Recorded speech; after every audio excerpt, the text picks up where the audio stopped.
This is a breathtaking story that happened during the terrible time of the Holocaust. The Solotskis were a great family, who were sadly among the first in Poland to be sent to Auschwitz. Only Yitzchak, just 16 years old at the time, and his younger sister managed to hide in a village, thus escaping their family's sad fate.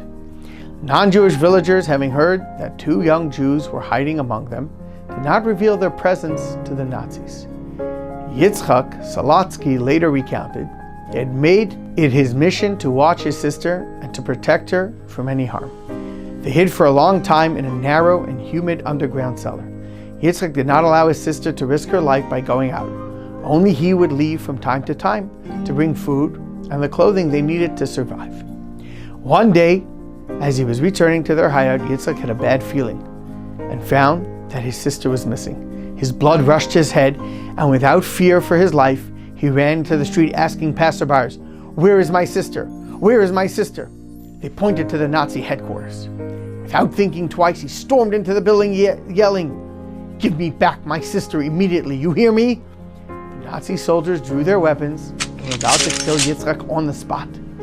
The commanding general, who heard the cries, signaled to Yitzchak to enter his office.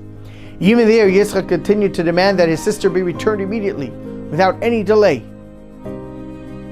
which he related later that he doesn't know how he had adopted such suicidal behavior, but remembered that the only thing on his mind was saving his sister and keeping his promise to her parents, that they escape no matter what.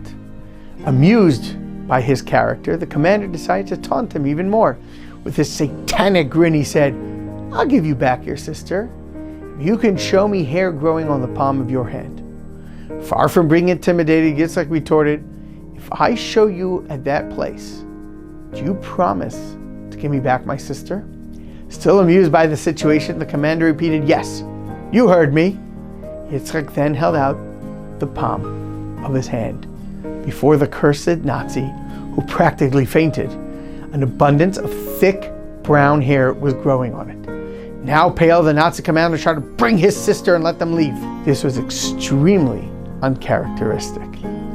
As for the outcome of this story, Yitzchak Solotsky and his sister survived the horrors of war and later settled in Eretz Yisrael. The question obviously is, where did the hair in Yitzchak's hand come from? Did it appear miraculously? No.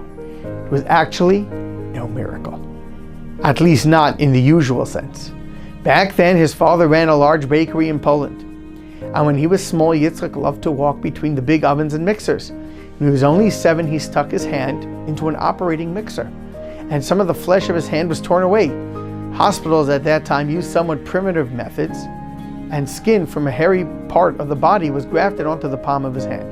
Even though his mother was thankful to the Creator who allowed her son to keep his hand, she regretted his unsightly aspect and would ask him to keep his hand in his pocket when they went out together so no one would notice the hair on it. Yitzchak too was ashamed, and his school friends often made fun of him.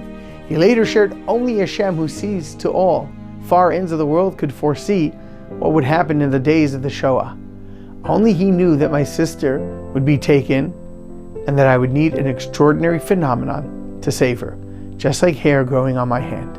At the time, what I believed to be misfortune was actually great kindness from the Creator, who had already planned how my sister and I would be saved from death." Shabbat Shalom.